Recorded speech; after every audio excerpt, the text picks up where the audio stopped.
a ton of force. What was your mentality coming out of that quarter break there? I mean, we just kind of wanted to end the game there. I think, after the first quarter, I thought it was pretty even for the most part, and we just wanted to kind of put the game to bed. And I just had to, or for myself, I put an emphasis on just getting downhill, trying to put pressure on the defense, making them, whether it was start me, if they didn't help, going and finishing. So trying to make the right read, but just trying to be more aggressive. I think I was pretty, assertive in that first three quarters. I think I settled for a lot of floaters, but just trying to put my head down, get all the way to the rim.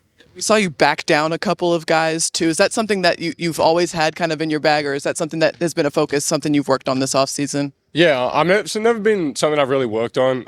It's kind of just recognizing who's guarding you.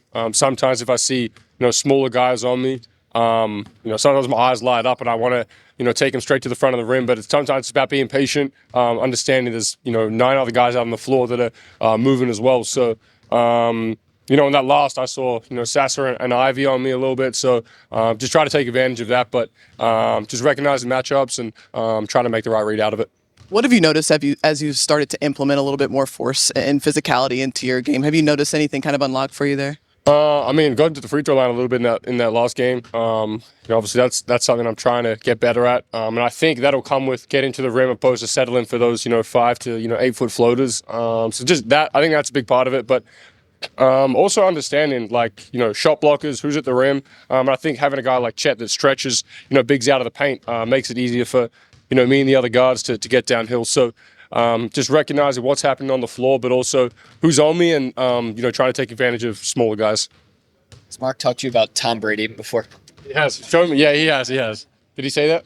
Yeah. No, he showed me, I think it was his last drive in the Super Bowl in that comeback, just about, he didn't try do it all at once. He kind of, was taking checkdowns, just getting first downs, and he kind of related that back to basketball where, if you're down or you're trying to get yourself into the game, it doesn't have to be all at once. You do it bit by bit, play by play, and, he ended up winning the Super Bowl. He really related that also to some of your inbounds passes where, the ones that end up on the highlight reel are the ones that are, nutmegging some guy or something. But most of them that you're doing are very the simple play, the safe play. How are you calibrating those decisions? Yeah, obviously that's something we've had for a couple of years now, the sideline and baseline out of bounds stuff. And obviously teams are starting to pick up on it. So it's not there as often as it used to be. But I think the guys know that, I'm looking for it. So they're cutting and the bigs are screening. So, but I'm not forcing it. I know teams are starting to scout it. So just getting the ball in bounds, starting the offense. It's a win-win either way. So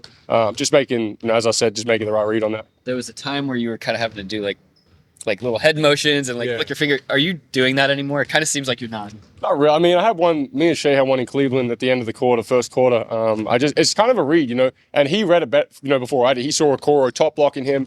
Mobley was the big that was meant to be helping, and he wasn't there. So we kind of looked at each other, made eye contact, and he got a layup. So a lot of it's on the other guy as well. That we got smart players that recognize when the defense is kind of slipping a little bit, and we're able to exploit that and get layups. It's going to be okay if Slop Wizard. Oh my goodness. No, let's not make that stick. That's been sticking too long already. What are some of the keys against New Orleans and Zion tonight? Obviously, a very unique kind of player. Forceful, gets downhill, gets to the paint. And I think, when we've had to guard guys like this, we had a Giannis in the preseason. They're very similar in terms of how you defend them. And it's hard for one guy to do it. So it's got to be a collective effort. And we've really emphasized that, not just for tonight, but for all the games when these, star players are playing. It can't be, we can't leave it to one guy to do. As good as our, one-on-one defenders are, these guys are, super talented offensive players, and it takes a, 5-man effort to try and stop. So, he'll see bodies tonight, but it's going to take a group effort to slow him down. Do you have a preference on sideline plays versus baseline plays? Not really. Baseline play, a lot of it, to be honest, I don't know a whole lot of the plays from the baseline sideline. I'm just looking at the initial read, and outside of that, I usually just get to the corner and the other guys will take care of it. But sideline or baseline, I'm just trying to make a play, and if not, I get inbounds to stand in the corner. Well, that's been made about you throwing bounce passes off of inbounds, and that's kind of rare on blob plays like that. Yeah. Where did you pick that up from? How'd you get so comfortable doing that? Yeah, it was just, the play we run, we usually run the same one. And the first read, I don't want to give it away too much, but the first read is usually to Lou. And the pass is hard to make if I'm throwing a chest pass because there's, about 4 or 5 defenders in the way of it. So it's got to be a bounce pass if it's going to get to him. And I guess, throwing it so many times, it becomes a bit more natural after a while.